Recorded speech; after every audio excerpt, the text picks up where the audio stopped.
fun with the gas light. Haha. Winning. Welcome back, everyone. This is going to be that 450 wheel build that I promised you guys we would do.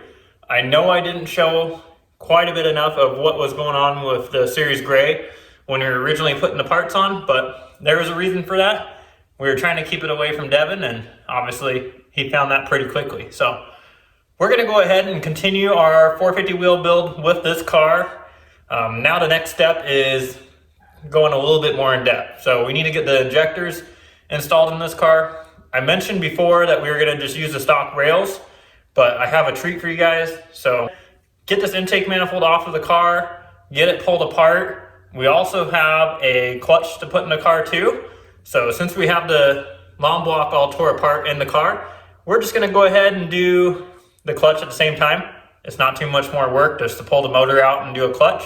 Obviously, it's a lot easier to pull the motor in an STI when you're in a garage to do a clutch than it is to pull a trans, especially if you're by yourself, because their trans are just so dang heavy. But let's go ahead, start getting this thing ripped apart and show you guys the progress along the way. I'm going to do a quick overview of the engine bay so you guys can see what it looks like before we start, and then there'll be clips along the way. So here's what we're starting out with. Obviously you can see right off the bat that we have that Grimmspeed intercooler thanks to Justin. We have the Perrin Intake thanks to Josh. And now we just need to get this thing tore apart so we can get those new injectors in. We're also going to go through, clean up this engine bay a lot because there's a lot of random stuff in here that doesn't really need to be in here for what we're going to be doing. So we're going to be deleting the air pump system, evap system. We're going to be putting on an AOS, getting rid of that bar there. The fuel rails, we're going to be doing, like I said, a treat on those. Those are going to be coming up, so that will be gone there. So it's going to really clean up this bay. We're also going to partner up with Vivid TI and create a bolt kit for you guys. So that way, all these bolts you see here, like there's another one there, even down to the strut bolts and intercooler bolts, anything you can think of and see around in the engine bay for bolts, we're going to dress those up. And I'm going to show you guys some of that Vivid TI hardware. It's going to be pretty sweet. So stay tuned. Let's start getting this thing tore apart. Step one, let's go ahead and get this battery unhooked, get the battery out of here. That's going to be the most important thing when you're doing any kind of wiring or taking apart your engine there. Just go ahead and at least unhook the ground on your battery. Learn from my lessons that it's just better to unhook it. So we're going to go ahead and get that out, and then we're going to start getting this thing tore apart. What we're going to do is get that intake off there. Then we're going to get the intercooler off. We're going to get the car up in the air because you can tell we're just on the ground here right now.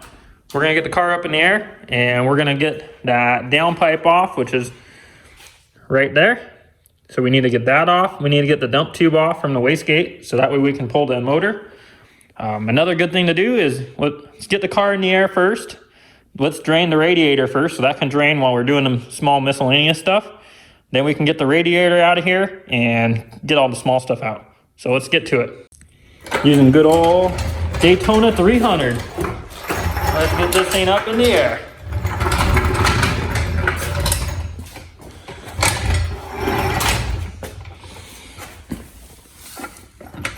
Always double check, make sure you're under that pinch weld there. But let's get this thing jacked up. Kind of rotate the jack this way. Double check again. Okay, we're good. This thing up in the air.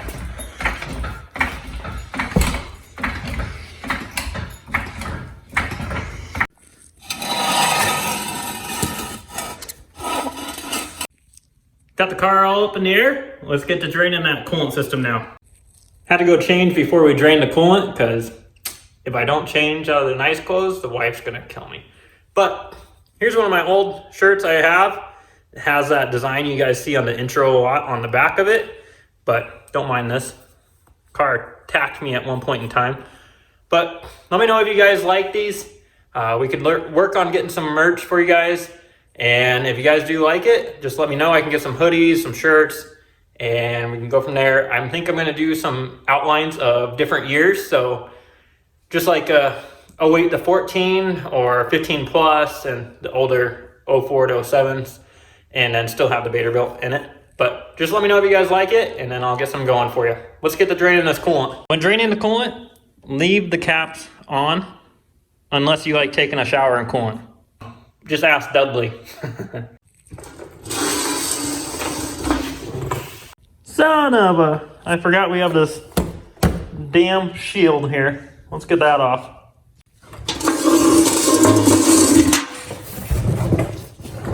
And then we have a little drain valve, right? I know this thing's not gonna focus for crap. Right there. You can kind of see there's a screw. We're gonna pull that out and drain the radiator. Now that that's draining, we can take those radiator caps off now.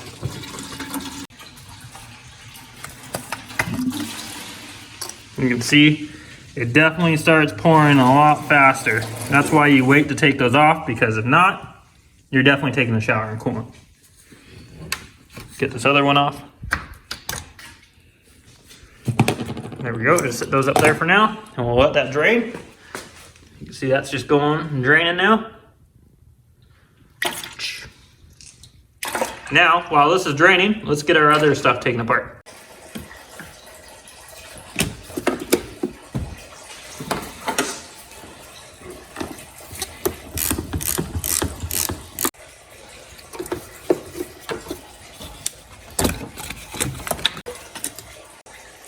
Bam, no more battery. Let's get that intercooler off.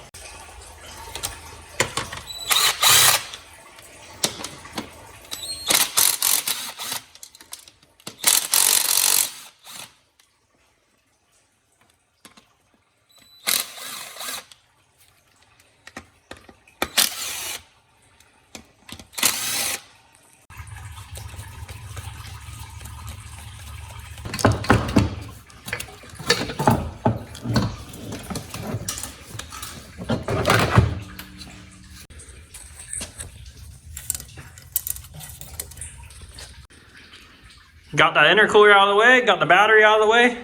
Let's get that intake out.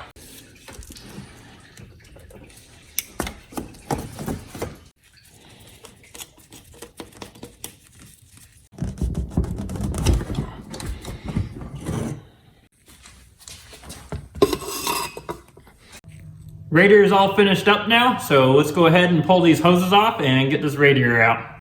Let's go ahead and put our little plug back in, and that way it doesn't leak all over the damn garage. Let's put that in and then unhook these connectors.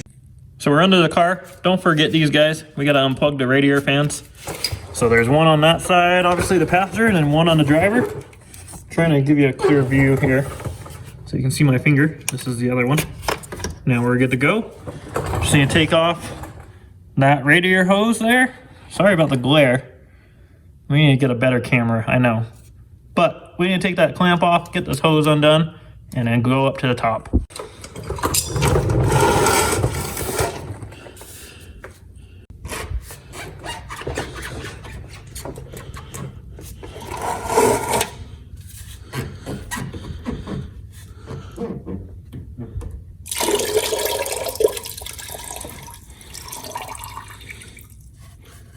Bam.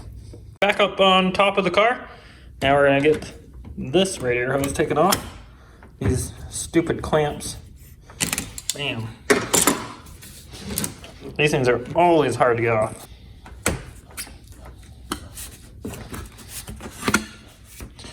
And let's get this other side taken out.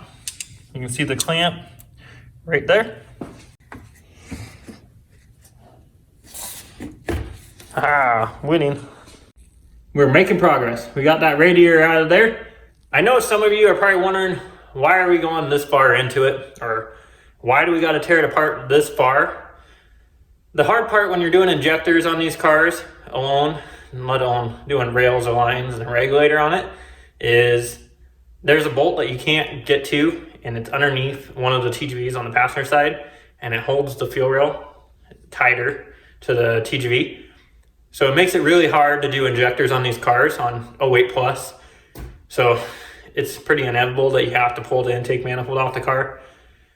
I have got away with unbolting the intake manifold, lifting it up and getting to the bolt and bolting the intake manifold back down.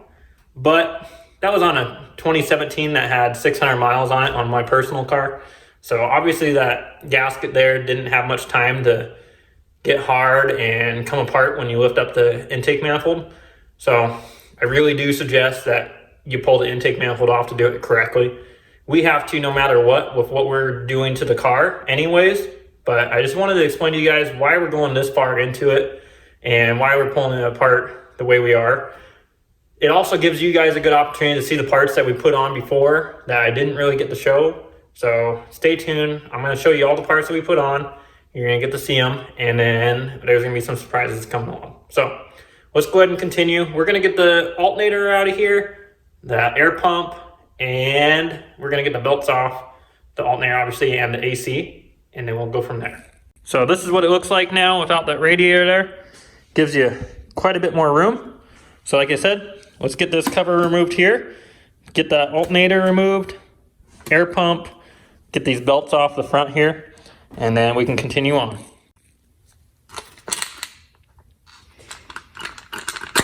Aha. Don't worry, it's on a plastic, it's not on the concrete, guys.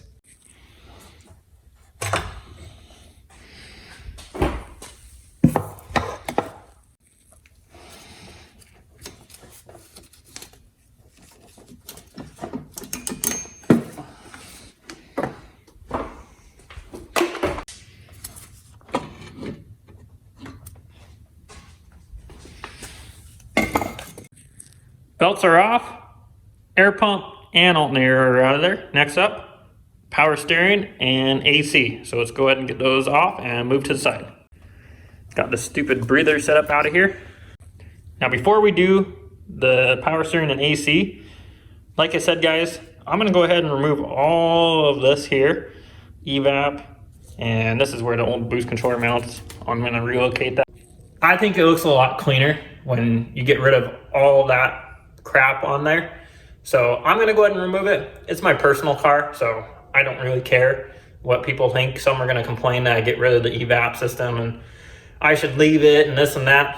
I don't care. It's my personal car. Customer car, I would leave it. Me, I don't mind. I'm gonna take it off, make it look cleaner, and it's gonna look a lot better. So just watch and you'll see. Bye. Oh. Just look how much better that looks. Still got more to take out of there.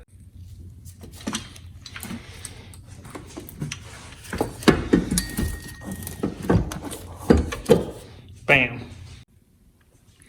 So we got the main harness plug undone. We're just gonna put that to the side now.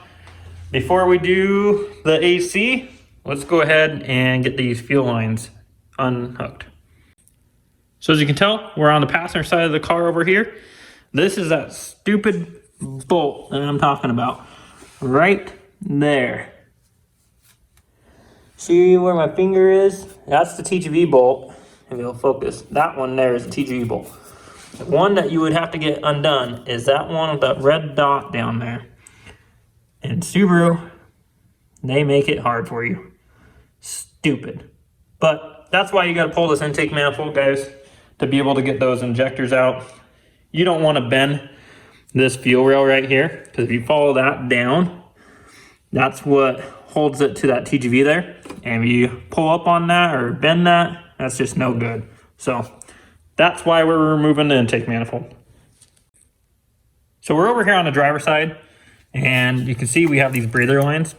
If I can get this thing to focus, see how the white milky mixture in there? It's not good, guys. You see it in the bottom one here as well. I know it's blurry, just a second. But you see that? This is why I always suggest an AOS on the car. My go-to every time is an IAG competition series AOS. Some will debate that the street series is for them, it's better, blah, blah, blah, blah. I always suggest competition series to all my customers. Like I said, I might do things different than some others, but that's the way I do it. Cars work great, and they're gonna take care of us on Series Gray. They're sending out one of their competition series AOSs to us. So we're gonna be putting that on, so you guys just wait and we'll be installing that. And then I'll fix that stupid milky substance that goes and collects in your motor. Back to it, guys. Finally, we're getting ready to pull this darn intake manifold off. There it is, guys. We are ready to get that thing out of here. I know it looks like a mess. These are not the most fun to pull on anything 08 plus STI. They're just not fun, but let's get that thing out of here. Finally, we got that intake manifold out there. Now I can go ahead and show you the turbo we got in this car. So there we have it, guys. No more intake manifold on the car. There you can finally see that Blouch 2.5 XTR. You can see it's a ball bearing. Great turbo. Probably would like a little bit bigger, but this will do for now. And then here's that intake manifold. So now the next step is to get this thing all tore down. Get these stupid covers over here. We call those the death covers. But see, there's another one there. But we got to get those off. And then we're going to get this whole thing stripped down and get it ready for the new parts. Before we start working on the intake manifold over there, we are going to go ahead and get the downpipe off of here, because we haven't done that yet. Get the downpipe, the dump tube, and get the motor ready to pull out of the car. So that way we can delete the air pump system. We're no longer going to be using that on this car. And we're going to get that new clutch in there as well. So that's what we're going to go ahead and start with. Downpipe, dump tube, and get it ready to pull. Actually, now that I'm looking at it, look at this with me. This is pretty cool. I think you guys will enjoy this. So here we are, obviously, no more intake manifold. As you can see, the intake manifold gaskets are still here. This is 9,000 miles on this motor in this car. As you can see here, it looks like it stayed together pretty well. Back here, you do start to see some discoloring there. It's nothing too crazy. Sorry, my big finger's in the way. But right there. Now let's look at the other side. So looking at here, now you see this right there. That's what I get worried about when I tell you guys just to unbolt that intake manifold. Unbolt the intake manifold, because if the gasket lifts up like that and you go ahead and you unbolt it and lift it up and get to that one bolt we're talking about for that TGV and fuel rail, and then you go ahead and bolt it back on the car. These cars, obviously to a certain point, are mass airflow system cars, so that's going to be a pretty decent leak, or a possible leak, depending on what your gasket looks like. At first glance, I was pretty excited because it looked like the gasket stayed together pretty well. But after taking a little closer look at it with you guys, it does show signs. If you unbolt the intake manifold and lift up on it, there's a chance that it's going to ruin that gasket there.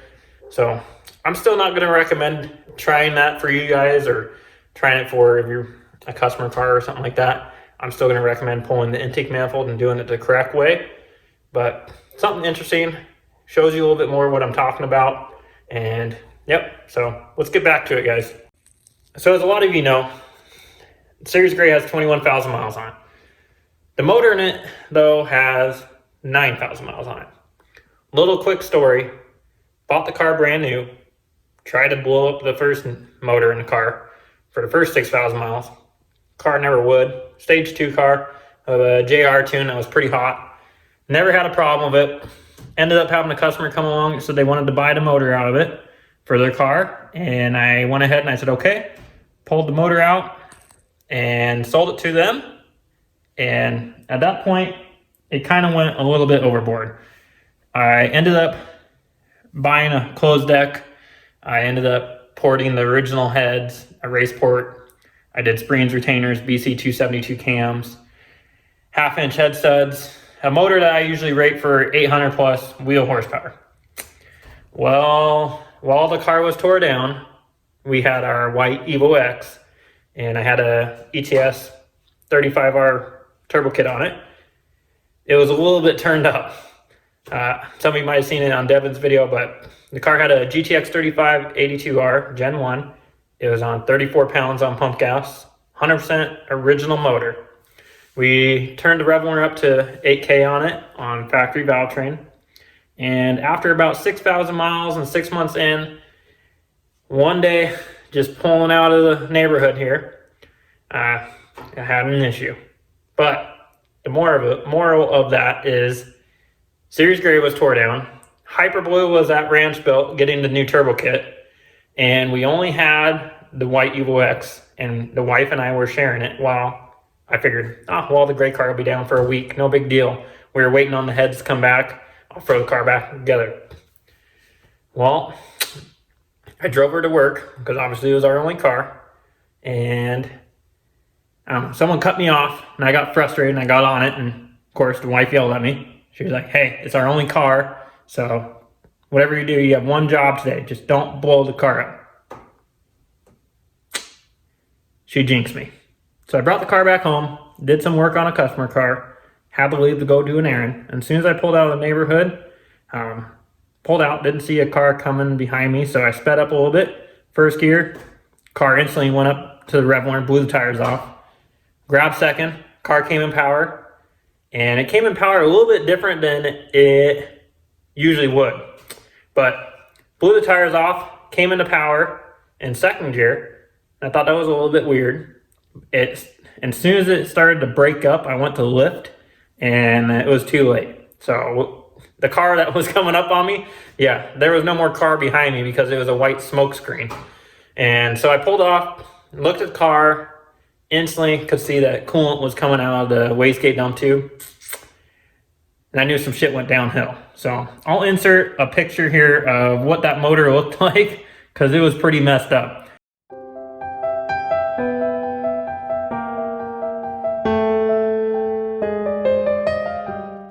Mind you, Devin had just had an issue with his Evo.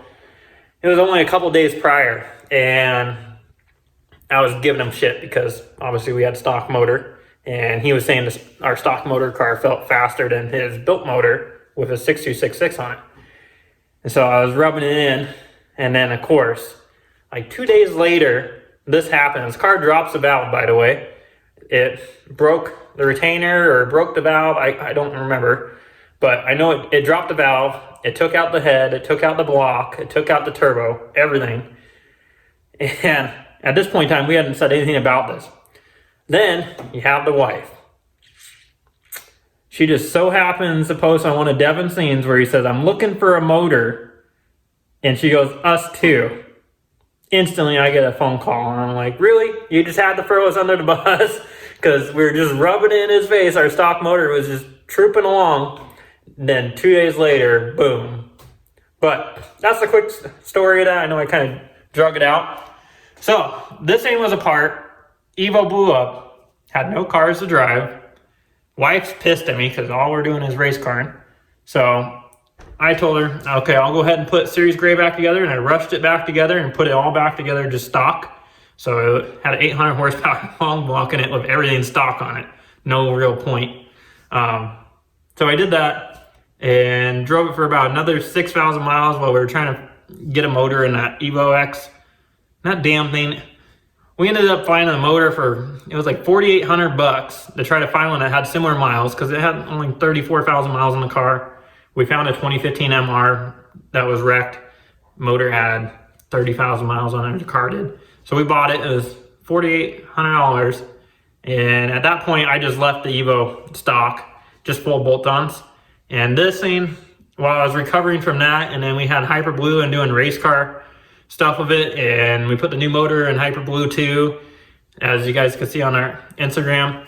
So at that point, this thing just kind of stayed stock, didn't really ever do anything to it.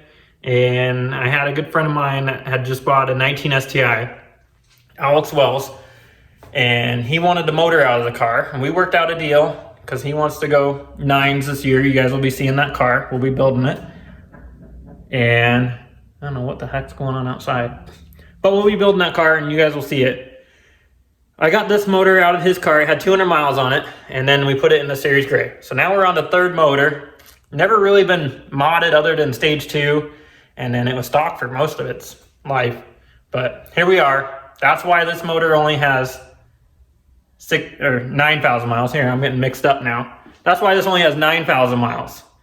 But what you're going to see is pretty funny. So here's the engine bay. like I said, 9,000 miles. I put the motor in this car pretty late. It was about 2 a.m. And look what I missed. You see those? Those are, I'm trying to get my finger there. See that there? Heater core hoses. There's a clamp, there's a clamp. I never put the damn clamps on the pipes. How the hell it didn't leak is beyond me, because that was in the summertime when everything's hot as hell. Wow. That's just one of those moments, guys. Just take it, and it is what it is. We'll make sure to get them on the next time. There we have it, guys. We have the motor ready to get out of the car. I don't feel like opening this garage door tonight and doing it pretty much in the cold. Granted, there's no real heat in here anyways, but it is insulated, so it's a little bit warmer than it is obviously outside. But I don't feel like doing that tonight, and this video is probably pretty long as it is. And I know you guys kind of like short videos. If you do like the longer videos, just go ahead and comment down below and let me know. That way I know if I should make them short or if I make them 20, 30 minutes long. It just helps me out to know what you guys are interested in or how much information you want to know. But motor's ready to come out. I think we're gonna end the video out here tonight. I appreciate all you guys for watching. Like I said, I know it is gonna be a longer video, but there's a lot more to come. This is gonna be a fun build. A lot of you can relate to it. So stay tuned. There will be more coming. It's gonna be about next week because we're waiting on parts anyways.